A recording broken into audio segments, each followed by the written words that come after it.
You know what I hate about, and this is where Bear Chris is coming out, okay? I hate the fact that they don't invest in their employees.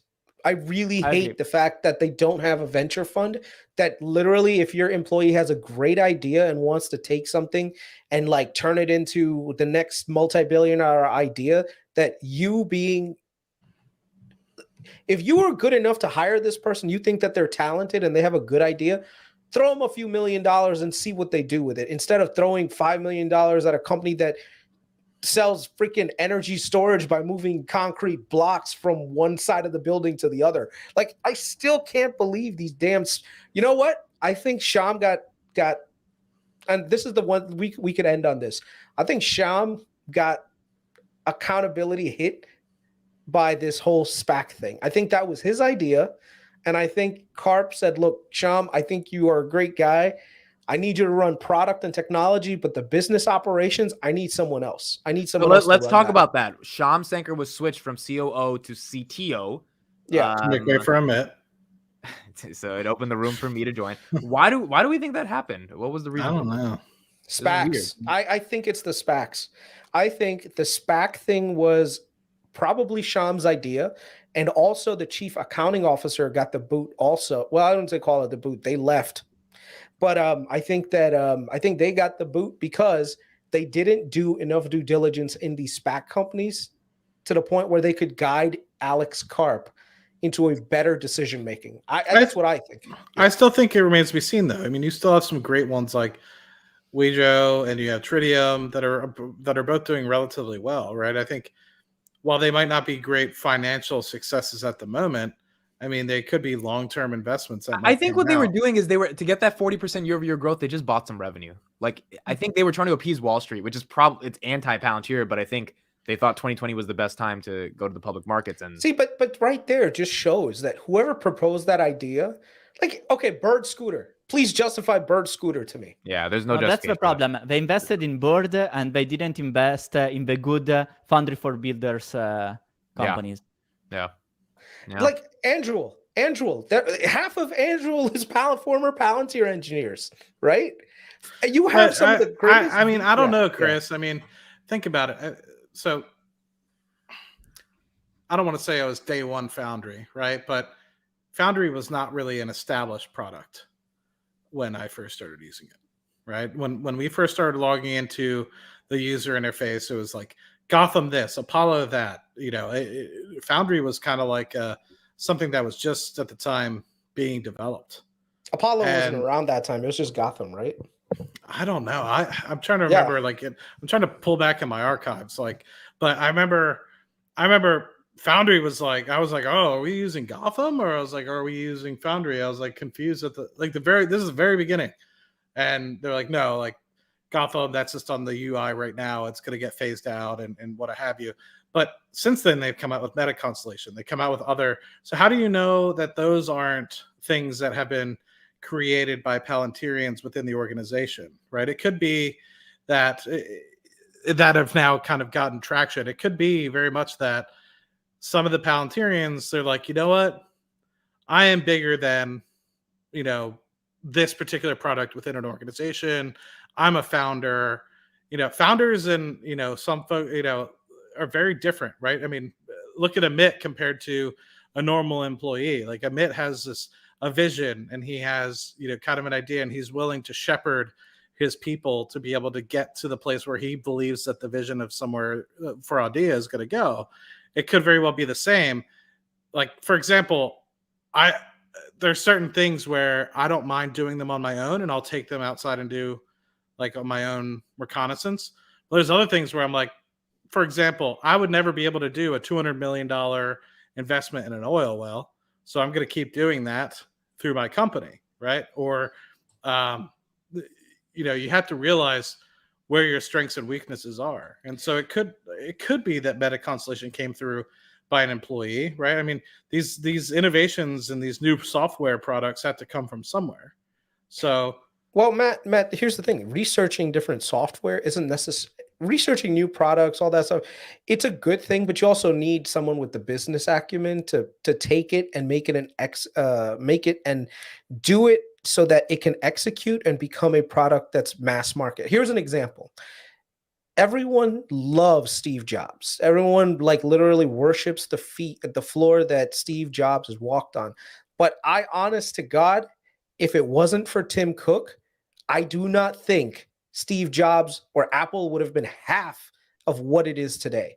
All right.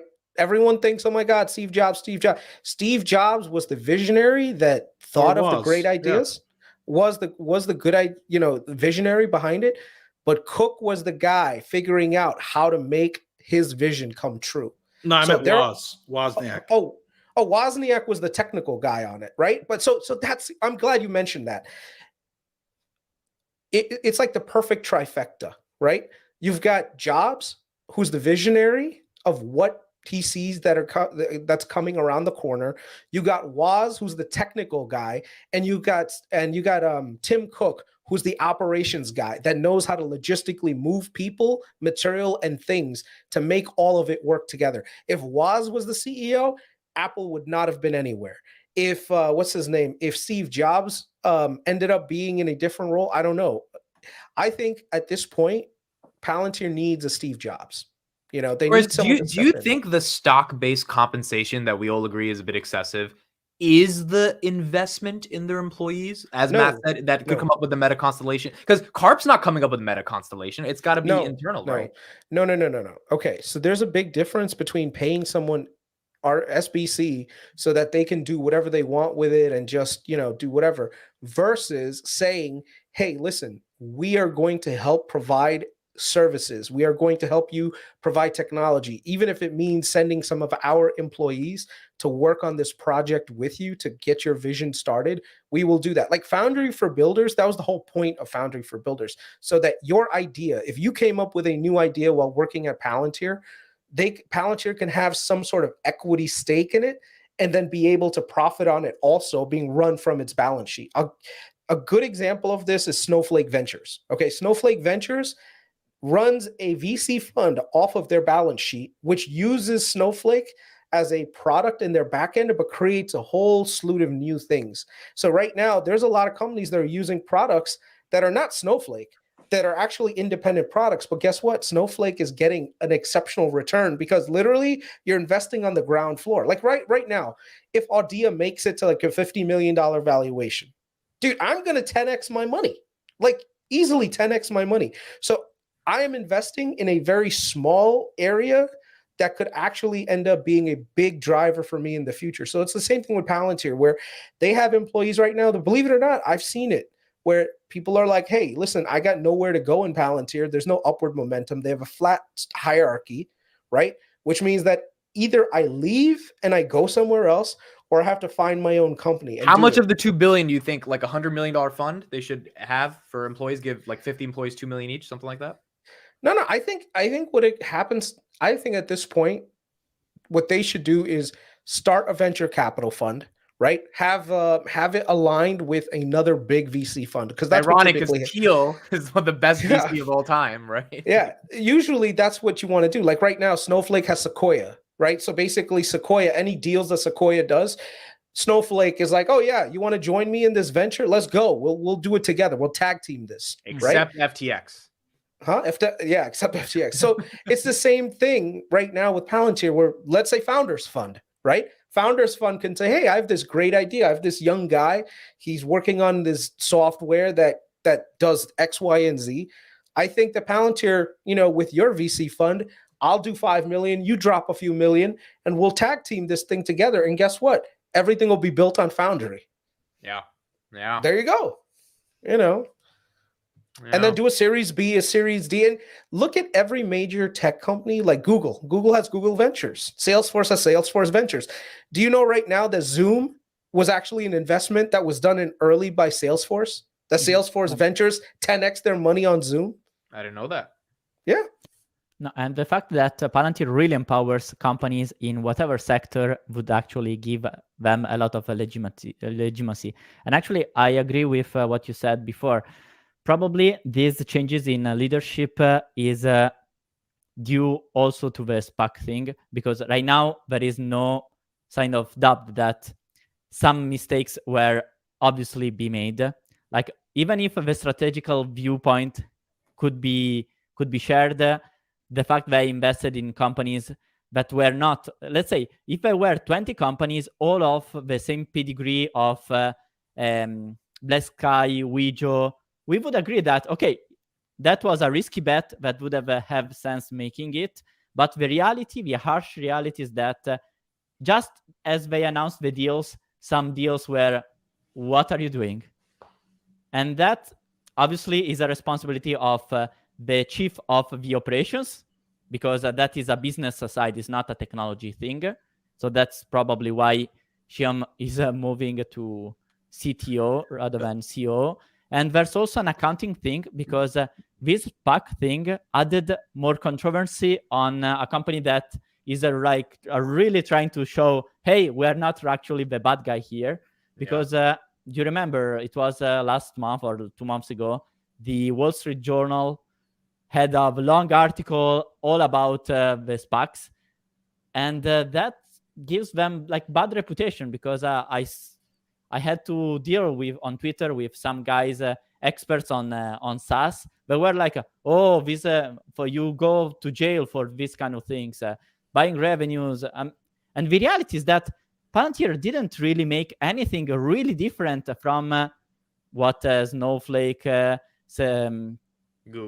Google, Salesforce do. But the fact that some deals were shady, obviously things didn't go well. They highlighted a lot the fact that I give you 20 million, you pay me 1 million in 1 year. That thing alone is something that gives red flags to many. The quality of the company, some of them were nice, others are. So that is also an accounting responsibility, because these guys on Twitter told me, yes, I actually worked for a Salesforce venture, and the key thing that you actually risk of doing something illegal is that if you have the certainty of getting basically too much money now, and you literally pay for revenue. So that thing, I don't think what they did was illegal, because also another case, Microsoft with ChatGPT, if you look at through the terms, it's like Microsoft is giving money to receive money back in terms of credit from shady. AI. Azure credits. So it's like we talk about SPAC controversy, but this thing with Microsoft is exactly the same thing, just 100 times bigger. But just because it's Microsoft, everybody's fine. But on the accounting perspective, there were very bad lights on a moment where the business needs to shine. Like right now, Palantir needs to have a good light on it, because right now they're really betting hard. And having this additional thing of the SPAC, which was done 1 year ago, hitting them again is not good. So I think that contributes to the fact that right now the company says, right now we want a narrative shift, how we can actually show also to Wall Street that we are making the right step to also be appreciated. Because we have also to think that all this SBC thing is annoying as investors, but it is actually annoying also for employees if they get paid so much in stocks and the stock goes nowhere. I think I want to highlight two things. When you have a venture capital arm, I watch ours and our company pretty closely, 80 to 90% of those businesses fail, right? So wouldn't you say the same thing kind of happened with all the SPAC investments that we had? 80 to 90% of those would likely to fail. The problem is the problem is it was part of the accounting, right? Because Salesforce companies aren't part of their accounting. It's just like a So I think what Chris is kind of alluding to is very much like how some of the big companies do it, is just separate it, right? Make it a separate line item on the balance sheet, just like Google does, where they have the other bets line item and nobody's going to blink an eye.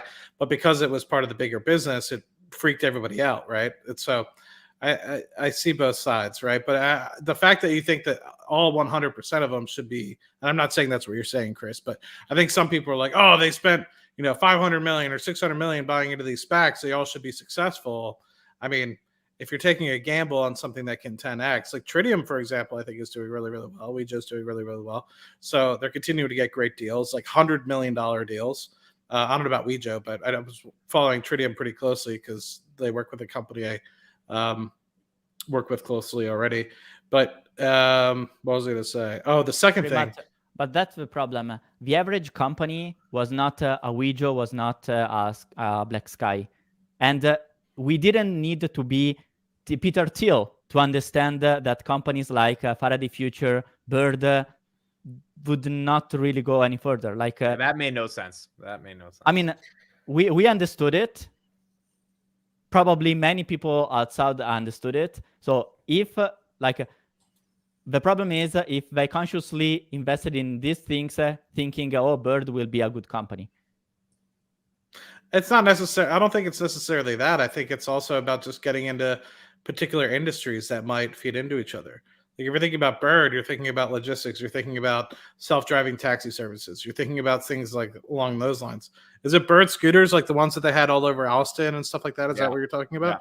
Yeah. I mean, how's that any different than trying to compete with what Elon's doing at Tesla, right? With the robo taxis. So there was so a you can't just think about it in one particular company. You have to think about it as entering into a particular industry. No, but I get this. But if your goal is actually, okay, I want to learn how these things work, you need to be more careful in how you actually explain that to the financial community. Yeah. One of the other pieces I wanted to add as well is, who was CTO before Shyam, or was it a new position? Jain, I think. No. Akash Jain was CTO just for Gotham. You forgot them, right? You're right. So my question is in a software-based organization, wouldn't a CTO technically be higher than a COO? No, yes, because where the CTO. No. I don't think you could say yes or no to either, right? I think it's all dependent upon what reliance you put on a particular organization. I didn't view it as a downgrade personally. I viewed it as that Shyam is more so focusing on the technical side, leading into new softwares, leading into new platforms that they can help develop, which is going to lead the organization more than an operations officer, right? I mean, an operations officer isn't trying to be innovative. I mean, they're trying to, or maybe they would be, but it's not the sole purpose, right? So maybe Shyam does fit better in that sort of role, where an operating officer, I don't know, just some 2 cents. I don't think you can necessarily view it as a demotion per se, which I feel like was kind of what was being construed earlier.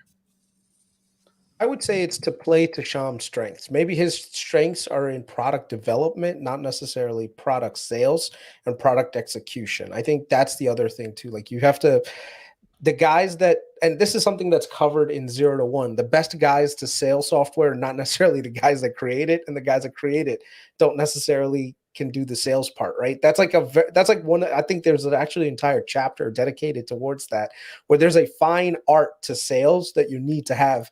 The thing is, Shyam has no sales background. He came to Palantir as an employee, as a forward deployed engineer, and did very well. And that's his thing, and that's it where he came up. He doesn't have experience selling software. He doesn't have experience doing those things that are probably necessary at this point right now for Palantir. You know, that's what I think anyway. Well, CEO is actually a very business role. So that's important. Shyam is an engineer, and probably he wants more to be an engineer rather than a business manager. Tim Cook succeeded because he's a businessman. Okay. Because basically the goal of the CEO is, okay, we have this structure. We need to actually optimize the business structure so that we can print more money and keep growing. They don't really care of the technological side and so ever. So basically, overall, I think this shift, call it downgrade or not, because the reality is that for a tech company, maybe on the paper, the CTO is less important, but how important it is, like for Apple, the design team.